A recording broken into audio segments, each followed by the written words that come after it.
Bonjour à tous, bienvenue sur Madame Actu TV. Aujourd'hui, nous allons parler des questions économiques et de la dette aussi avec notre invité. Il s'agit de Monsieur Jed Sofoni Koboulé. Bonjour à vous. Bonjour, cher ami.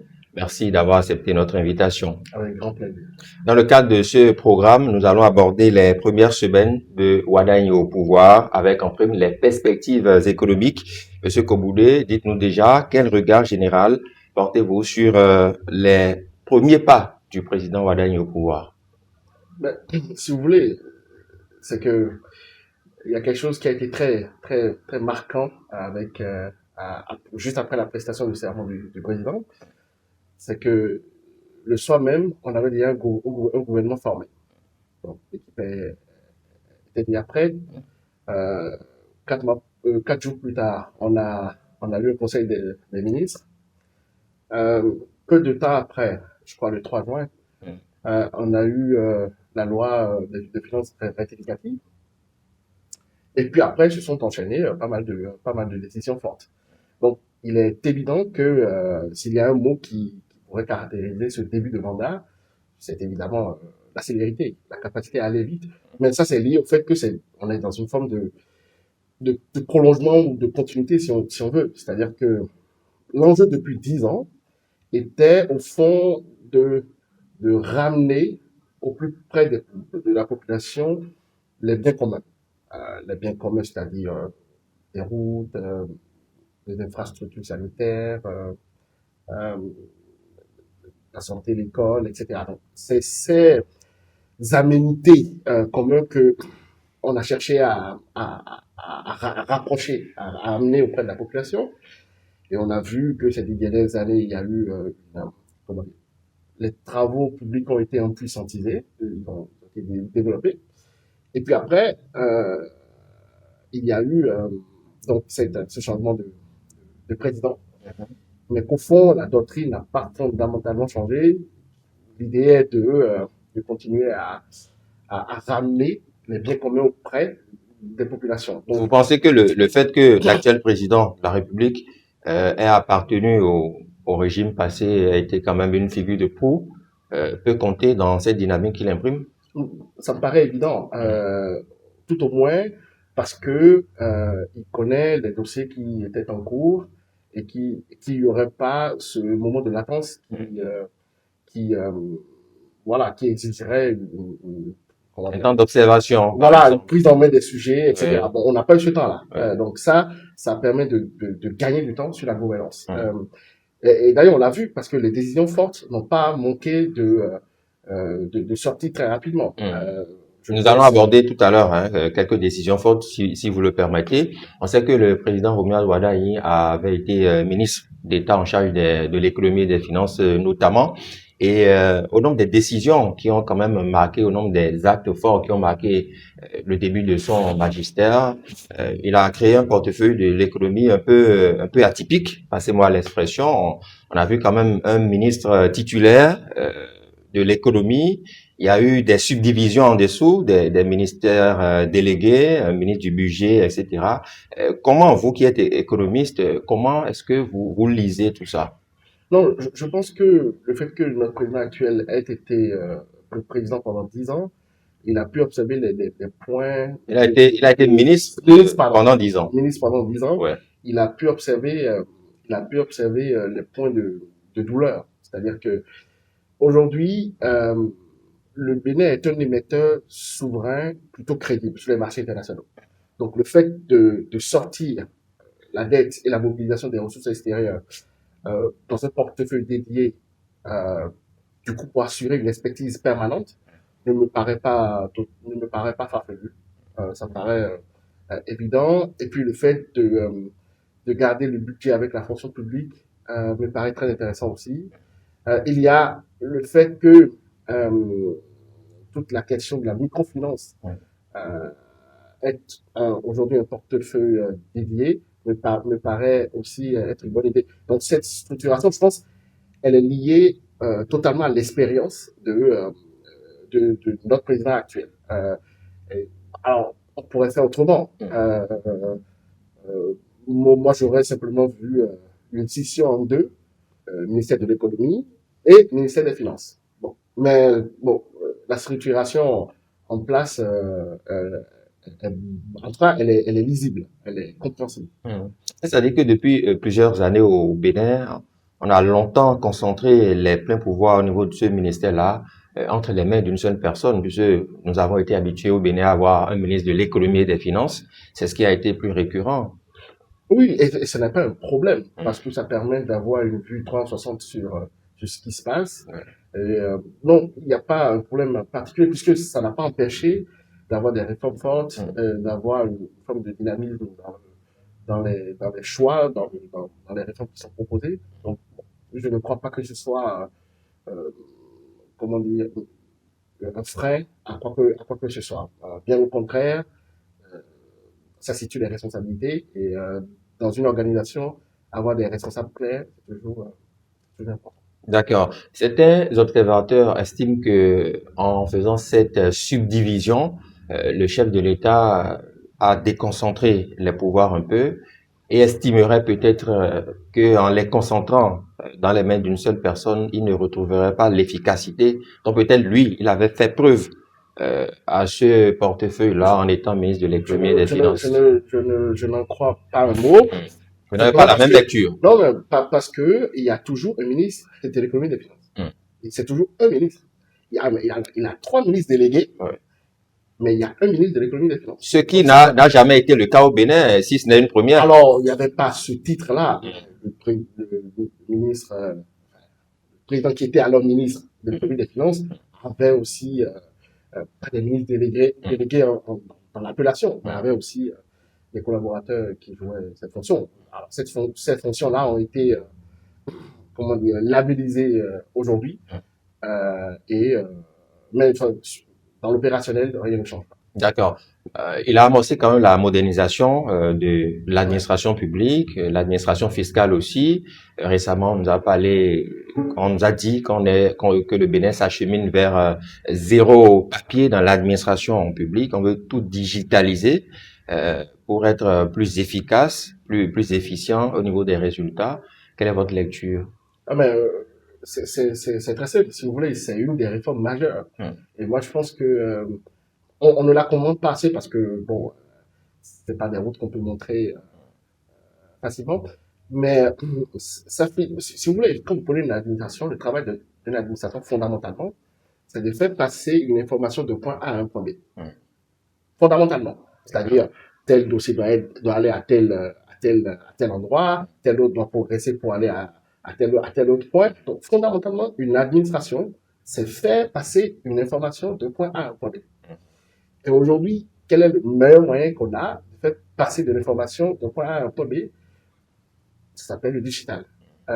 Donc, ça, comment dire, le phénomène de digitalisation s'ancre dans la nature même de l'administration, qui est de faire circuler de l'information. Et je pense que c'est une réforme importante parce que pour les recettes publiques, ça ne sera pas neutre. Pas du tout. Je crois qu'il y a dans la phraséologie officielle, l'idée que il y a trop d'impôts, etc. Mais ça n'est pas vrai quand on regarde. C'est-à-dire que aujourd'hui, l'impôt c'est deux choses. C'est le taux et c'est l'assiette.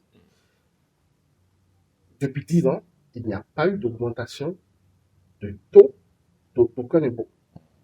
Zéro. Il n'y a aucune augmentation. Je n'ai pas l'impression que les Béninois ont. Alors, il y a l'impression, il y a la réalité. Une impression n'est pas un fait opposable. C'est une impression. Est-ce que vous avez des exemples concrets qui nous démontrent qu'il n'y a pas eu augmentation de... Mais c'est très simple. Encore une fois, c'est quand vous prenez l'ensemble des taux des différents impôts qu'il n'y a aucune augmentation. Là où, ce qui explique l'augmentation des recettes publiques, c'est très simple. C'est l'augmentation de l'assiette.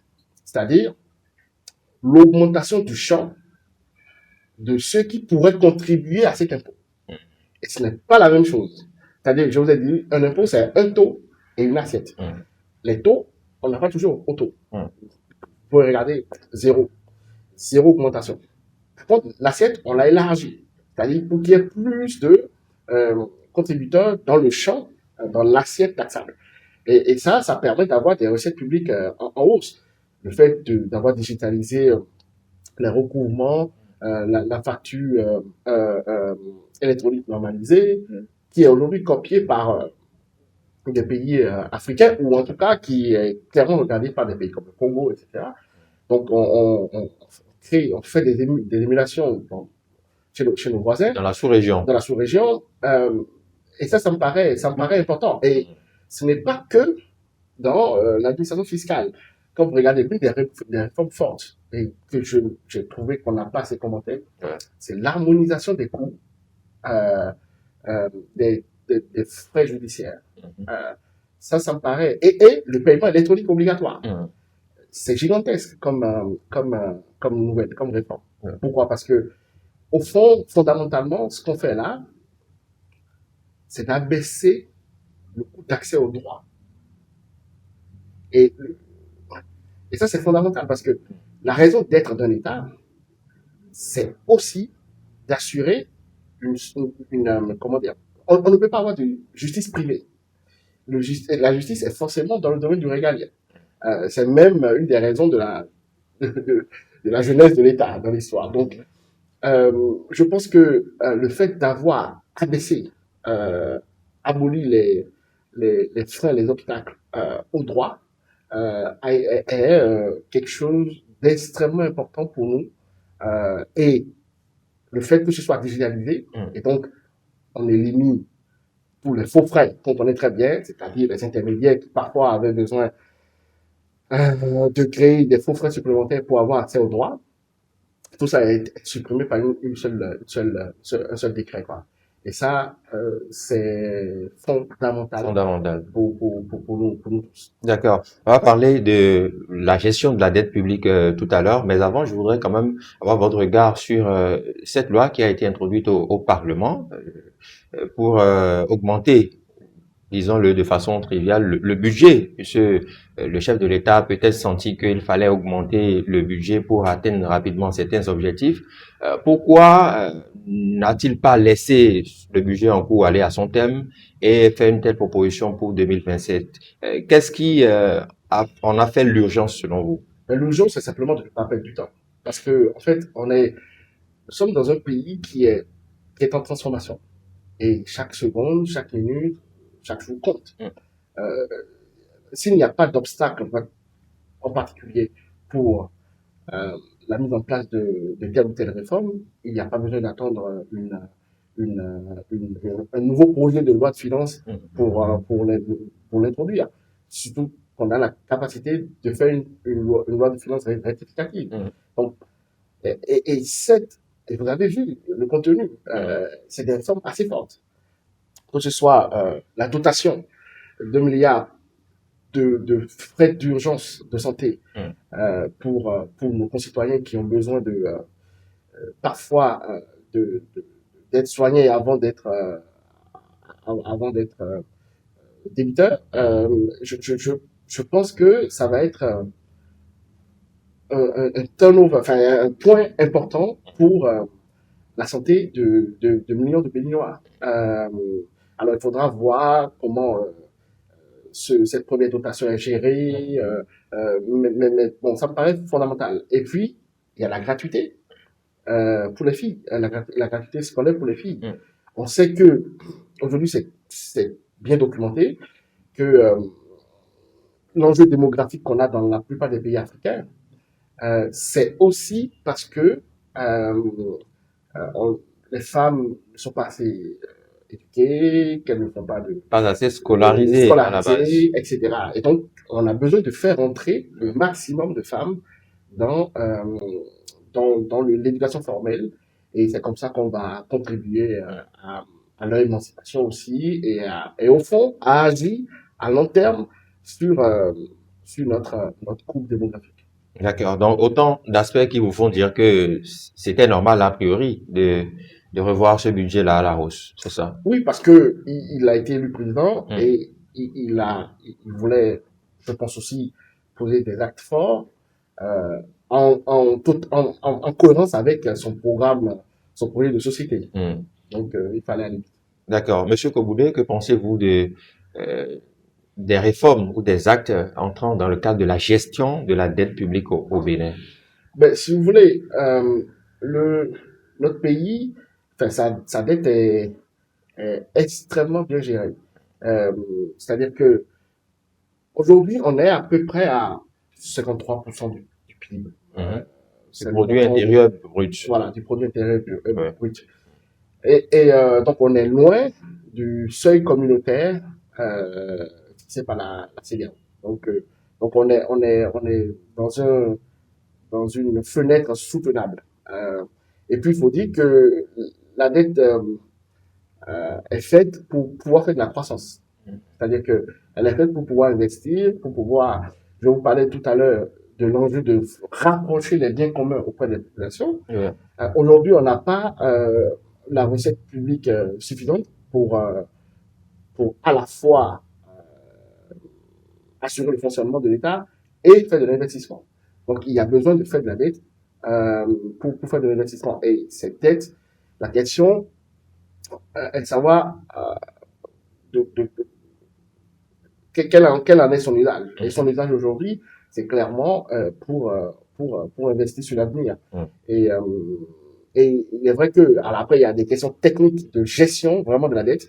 Et ça, c'est un couple rachat-reprofilage qui permet d'avoir finalement une composition de la dette relativement bonne.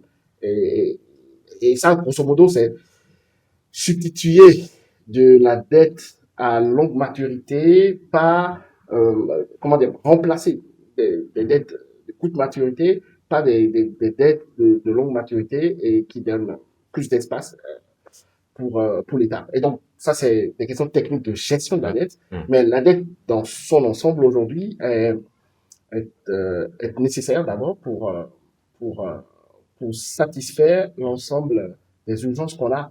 Et Dieu sait qu'on en a pas mal.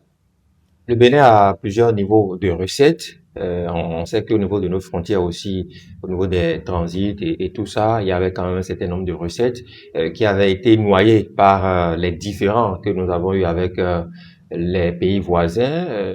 Depuis son arrivée au pouvoir, le président de la République, M. Romuald Wardani, a posé quand même des actes forts dans ce sens. Il veut quand même ressusciter les relations, réchauffer les relations diplomatiques. Et il y a quand même un espoir qui pointe à l'horizon.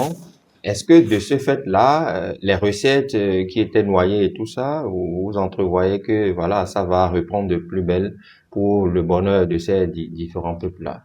Tout à l'heure, je disais que ce qui caractérise les premiers mois de gouvernance de notre président actuel, c'est la célérité. Ça va très vite. Je crois qu'il a fait plus de 8 pays en 3 semaines.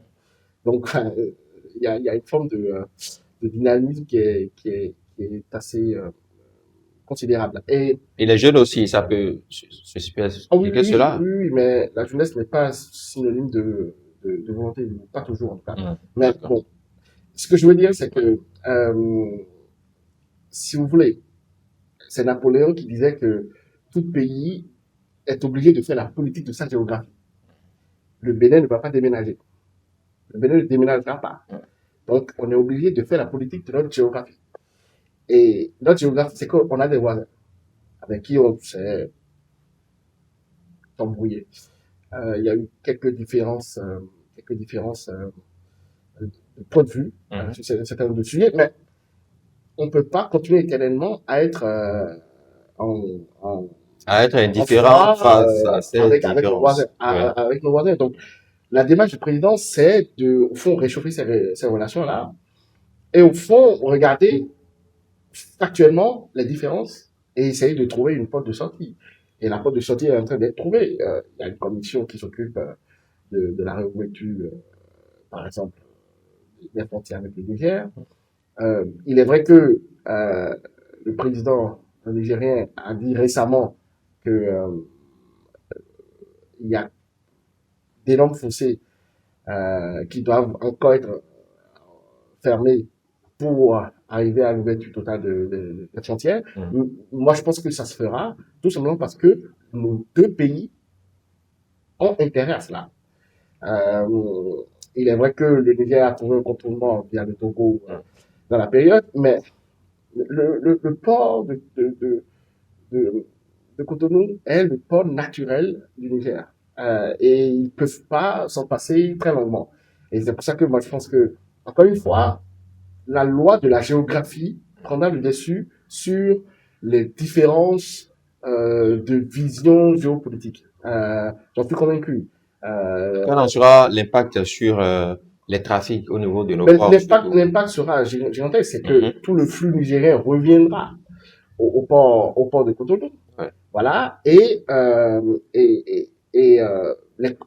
Les commerçants transfrontaliers, Mhm. c'est-à-dire les commerçants, par exemple, à Malanville qui allaient chercher de l'oignon au Niger, Ouais. etc., ben, eux, ils vont voir tout un tas de choses s'améliorer dans le commerce.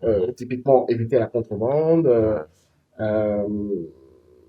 être dans un canal, dans un couloir, dans un corridor sécurisé. Enfin, il y a plein de choses qui changeront et ça changera évidemment la vie pour ces commerçants transfrontaliers. Transfrontalier, bien sûr. Alors, c'est vrai qu'il y a de belles perspectives en vue. On sait aussi que le président de la République a reçu, hein, il y a quelques heures seulement, un homme d'affaires pas des moindres, l'homme d'affaires Aliko Dangote du Nigeria. Quand on connaît la puissance financière de l'homme, quand on connaît son réseau aussi, son relationnel, est-ce que vous pensez que les perspectives économiques sont bonnes au vu de cette audience déjà? Bon, alors, je n'ai pas eu, je n'ai pas lu un communiqué sur la rencontre, Sur ce qui a été dit. mais il est évident que, si vous voulez, Quand on reçoit un homme d'affaires de cette trempe, ce qu'incarne ouais. l'homme d'affaires Aliko Dangote, c'est au fond l'industrialisation du continent. Hum, C'est ce qu'il incarne, c'est ce hum, qu'il cristallise. Il est évident que quand on le reçoit, c'est sûrement pour discuter industrie, parce que l'enjeu pour nous, c'est de migrer du secteur primaire au secteur industriel. On ne peut pas continuer à exporter notre coton sans transformation, on ne peut pas continuer à exporter notre anacarde, soja, etc. Sans transformation. Euh, il y a déjà un début avec GlowJP, mais ça ne suffit pas parce que alors l'impact microéconomique, voire mésoéconomique de GlowJP est important, mais hum. à l'échelle macro, c'est une goutte d'eau. Donc, à mon avis, l'idée est d'empuissantiser cette démarche d'industrialisation par, euh, des discussions avec quelqu'un comme Aliko d'un côté, qui, encore une fois, cristallise euh, vraiment la notion d'industrialisation du continent. Et c'est une bonne chose parce que j'espère qu'on aura plusieurs Aliko d'un côté et même Aliko d'un côté béninois parce que euh, cet homme est animé par quelque chose. Il pourrait, par exemple, déposer 5 milliards sur la bourse américaine, qui va lui donner 10-15% chaque année, et il va vivre de cette rente. Il peut ne pas s'emmerder à construire une raffinerie, parce que la raffinerie, le rendement du capital investi dans une raffinerie, c'est entre 3 et 5%. Donc, il pourrait avoir mieux en investissant dans la bourse américaine, mais il a compris que l'industrialisation du continent était un sujet. Et je pense que, oui, le chef de l'État a dû échanger sur ces sujets-là avec lui. Encore une fois, je n'ai pas eu de communiqué qui a fuité sur la discussion, mais à mon avis, on est sur ce registre-là. D'accord. Le chef de l'État, et on va sortir par là, les actions qu'il a menées, les réformes déjà, les premiers pas, au plan économique surtout, est-ce que cela aura un fort impact sur le plan social, puisqu'il y a quand même des internautes qui nous suivent, des personnes qui nous suivent et qui voudraient être positivement impactées par ces réformes-là sur le plan social? Ben, j'ai envie de dire, ça fait 10 ans qu'on est impacté sur le plan social. Ah bon? Alors, ce que je veux dire par là, Ouais. c'est toujours, vous savez, je crois que c'est Camus qui disait que mal nommer les choses, c'est rajouter au malheur du monde. C'est-à-dire que, qu'appelle-t-on social moi, j'estime que des aménités environnementales comme des infrastructures routières sont du social. Parce que ça enlève des frictions de transport, de marchandises, etc., qu'on n'aurait pas s'il n'y avait pas ces infrastructures. Est-ce que le fait d'avoir digitalisé, par exemple, les documents administratifs, et donc permettre à quelqu'un qui est à Malanville, dans son salon, de faire une demande d'acte de naissance et de l'avoir dans son mail. Et sinon, ce qu'il aurait été obligé de faire, c'est de se déplacer, etc., etc. Donc, il y a ce qu'on voit, ce qu'on ne voit pas. On voit simplement une digitalisation des services publics, mais il y a tout ce qu'on ne voit pas, c'est les coûts évités par ces réformes. Donc, le social, pour moi, était déjà en cours. Alors, si on n'entend pas social, comment dire, une forme de ressenti de la croissance, il est vrai que la croissance de notre pays n'est pas encore suffisamment ressentie par la population, mais pour une raison évidente. Laquelle? C'est que la croissance aujourd'hui est portée par un secteur relativement étroit et qui a une caractéristique particulière, c'est qu'au fond, elle est très intensive en capital et pas très intensive en main-d'œuvre. Par exemple, quand vous faites des travaux publics routières, ce que vous avez, c'est que en termes de capital, ben, vous dépensez énormément d'argent, mais c'est pas ce qui va absorber ou va générer énormément d'emplois. C'est-à-dire le coefficient, c'est à peu près de 5 à 1 ou 4 à 1. Donc, il est normal, entre guillemets, que cette croissance ne soit pas encore suffisamment ressentie parce que c'est lié au stade de la croissance où on est. Et l'autre stade qui sera amorcé dans ce mandat, ça sera une fois qu'on a au fond cette croissance de base, ces infrastructures qui ont été développées, c'est maintenant l'activité économique qui passera dessus, c'est-à-dire l'industrie, le commerce, etc. Et là, on verra une forme de croissance ressentie. Et aujourd'hui, je suis parfaitement d'accord. Et on le voit comme dans les sondages faits par Afrobaromètre, etc. On voit bien que la croissance n'est pas encore suffisamment vécue par la population. Mais encore une fois, elle est liée au fait que la croissance est portée par un secteur un peu étroit, grosso modo, la filière textile, la filière cotonnière et les travaux publics. Et donc, le deuxième niveau de la croissance sera plutôt porté par le commerce, plutôt porté par l'industrie, plutôt porté par les échanges. Et là, la croissance sera évidemment mieux ressentie. Et donc, c'est simplement une question de stade de développement. D'accord. Merci beaucoup à vous. Monsieur, oui, nous sommes au thème de ce programme. À moins que vous ayez un petit mot pour la fin. Ah non, mais je suis absolument optimiste.